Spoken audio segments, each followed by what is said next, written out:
សួស្តីបងប្អូនក្នុងព្រះគ្រីស្ទទាំងអស់គ្នាសូមស្វាគមន៍មកកាន់មេរៀនដំបូងរបស់យាយដែលមានឈ្មោះព្រះបន្ទូលសម្រាប់ជីវិតជាមួយយាយឈ្មោះសួនញថ្ងៃនេះយើងនឹងសិក្សាអំពីមូលដ្ឋានគ្រឹះនៃការអធិដ្ឋានតើបងប្អូនធ្លាប់ឆ្ងល់ទេថាហេតុអ្វីយើងត្រូវអធិដ្ឋានការអធិដ្ឋានមិនមែនត្រឹមតែសំរបស់របរនោះទេតែជាការនិយាយជាមួយ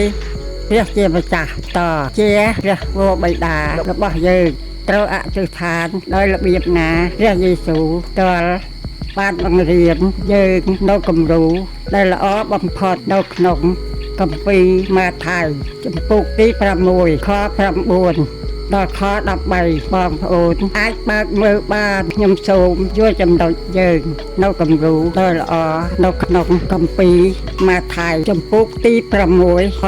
9ដល់ខ13ការអធិដ្ឋានរបស់ព្រះជាម្ចាស់ខ្ញុំសូមលើកចំណុចសំខាន់4មកចែករំលែកលើកដំកើងព្រះនាមទ្រង់ត្រូវចាប់ផ្ដើមដោយសារសរសើរដំកើងព្រះអង្គព្រះវរបិតាដ៏បរិសុទ្ធការចុះនឹងព្រះハរតីអធិដ្ឋានសូមឲ្យព្រះハរតីព្រះអង្គបានសម្រេចមិនមែនតាមចិត្តយើងទេឲ្យព្រះハរតីព្រះអង្គបានសម្រេចមិនមែនយើងទាំងអស់ទេសូម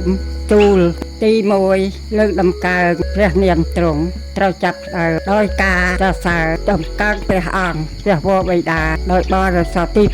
2ការចុះចូលនឹងព្រះハរតីអធិដ្ឋានសូមឲ្យព្រះតីព្រះអង្គបានសម្រេចមិនមែនតាមចិត្តយើងទាំងអស់ទេទី3ទូលសូមក្តីត្រូវការបន្ទាប់មកយើងសូមអ្វីហើយយើងត្រូវការចាំថ្ងៃ